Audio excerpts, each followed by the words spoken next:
प्रणाम सब गोटे के। हम शालिनी झा अहाँ सबके बीच उपस्थित छी और एक सामा चकेबा के गीत अहाँ सब सुनू और आशा अछि जे नीक लागत अहाँ सबके। पारंपरिक अछि।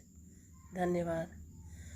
कोने भैया रोपल आमुन जामुन, कोने भैया रोपल गुलाब, गे माई कौन भैया रोपल गुलाब, कौन भैया रोपल अरहुल फूलबा, तोरी तोरी सामा के चढ़ब, गे माई कौन भैया रोपल आमुन जामुन, कोने भैया रोपल गुलाब।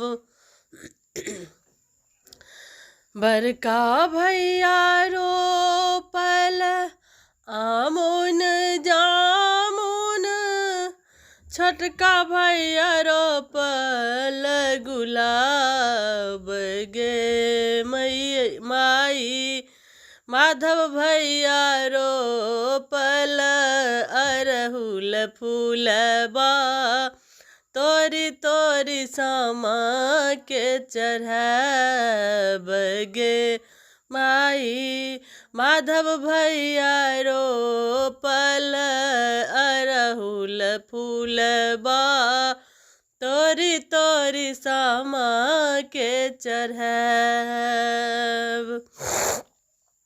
कथी डाली तोरब आमुन जामुन, कथी डाली तोरब गुलाब, गे माई कथी डाली तोरब गुलाब, कथी डाली तोरू अरहुल फूलबा, तोरी तोरी सामा के चढ़ब, गे माई कथी डाली तोरू अरहुल फूलबा, तोरी तोरी सामा के चढ़ब।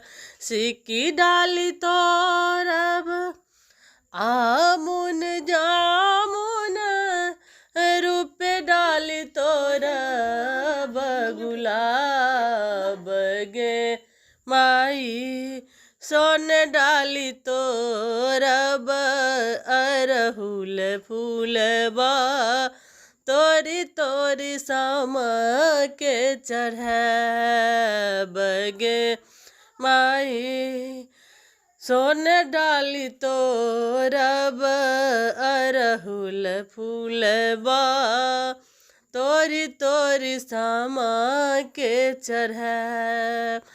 जुगे जुगे जीवथु माधव भैया, भौजी के बरनु एही बात, गे माई जुगे जुगे जीवथु भैया दुलरुआ, भौजी के बरनु एही बात, गे माई कौन भैया रोपल आमुन जामुन, कौन भैया